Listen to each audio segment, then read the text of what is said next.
Hey everyone, welcome back to my YouTube channel. आज का जो हमारा टॉपिक है डिस्कशन का वो है कुछ इंपॉर्टेंट साइंटिस्ट जो बायोटेक्नोलॉजी में हम पढ़ते हैं, ठीक है, जिनका रोल देखने को मिलता है बायोटेक्नोलॉजी में और एग्ज़ाम में बहुत फ्रिक्वेंटली पूछे भी जाते हैं। तो आज हम उन सभी को एक ही स्लाइड में कवर करने वाले हैं। So let's start. Father of biotechnology किसको बोला जाता है? तो फादर ऑफ बायोटेक्नोलॉजी बोला जाता है कार्ले एर्के को। फादर ऑफ जेनेटिक इंजीनियरिंग किसको बोला जाता है? फादर ऑफ जेनेटिक इंजीनियरिंग बोला जाता है पॉल बर्ग को।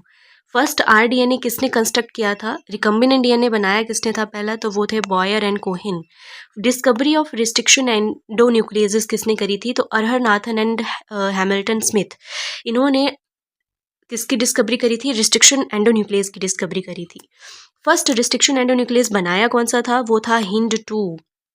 पीसीआर टेक्निक किसने दी थी? तो it was given by carry Mullis. Gel electrophoresis technique किसने दी थी? तो ए टिसेलियस। सदन ब्लॉटिंग टेक्निक किसने दी थी? तो सदन ही साइंटिस्ट का नाम है, ठीक है। डीएनए फिंगरप्रिंटिंग टेक्निक किसने दी थी? तो Alec Jeffreys. Father of green revolution in India किसको बोला जाता है? तो वह है M S Swaminathan. Father of plant tissue culture किसको बोला जाता है? तो जी हार्बर्ट लैंड, ठीक है। फिर एंथर कल्चर किसने दिया था? गुहा एंड महेश्वरी। दो साइंटिस्ट हैं जिन्होंने एंथर कल्चर की डिस्कवरी करी थी, ठीक है। आगे चलते हैं। Discovery of RNA, that is RNA, discovery of RNA, ठीक है। आरएनए इंटरफेरेंस किसने दिया था? तो Fire and Mello. Isolation of insulin, insulin को फर्स्ट आइसोलेट किसने किया था? तो Banting and Best. Delayed ripening या आप एंडलेस समर जिसको बोलते हैं या फ्लैबिश सेवर टोमेटो जिसको बोलते हैं, वो किसने दिया था?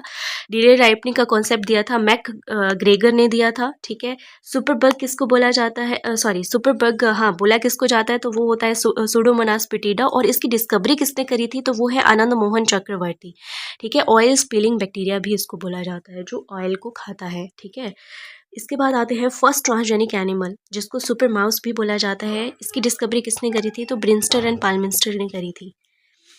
इसके बाद आते हैं एनिमल क्लोनिंग के ऊपर। एनिमल क्लोनिंग का कॉन्सेप्ट दिया था विल्मट एंड कैम्बल ने।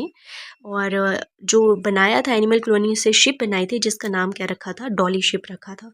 डेवलपमेंट ऑफ ह्यूम्यूलिन, ह्यूम्यूलिन की डेवलपमेंट किसने करी थी? तो एली लिली साइंटिस्ट थे जिन्होंने ह्यूम्यूलिन का कॉन्सेप्ट दिया था और डिस्कवरी भी करी थी। फिर इसके बाद आते हैं first gene therapy. First gene therapy वाला कॉन्सेप्ट जो है वो किसने दिया था? तो प्रोफेसर फ्रेंच एंडरसन ने दिया था। और फर्स्ट जीन थेरेपी करी किसके ऊपर थी? तो वो 4 ईयर ओल्ड एक गर्ल थी जिसके ऊपर फर्स्ट जीन थेरेपी करी गई थी, जिसका और उस लड़की का नाम क्या था? तो वो था अशांति डिसल्वा नाम था लड़की का। जिसमें क्या देखा गया? उसमें एडीएच की डेफिशिएंसी देखी गई, एडिनोसिन डियामाइनेज जो एंजाइम है उसकी डेफिशिएंसी देखी गई, जिसकी वजह से इस 4 ईयर ओल्ड गर्ल में स्किड सिंड्रोम देखा गया, राइट। स्किड का मतलब होता है severe combined amino deficiency syndrome. और स्किड की वजह से ना उस गर्ल के पास ह्यूमरल इम्यूनिटी थी ना ही सेलुलर इम्यूनिटी थी, ठीक है। तो ये सारी चीज़ें हम बायोटेक्नोलॉजी में कवर करते हैं और ये कुछ साइंटिस्ट थे जिन्होंने जिनका रोल इस बायोटेक्नोलॉजी में देखा जाता है। So thank you so much for watching my video.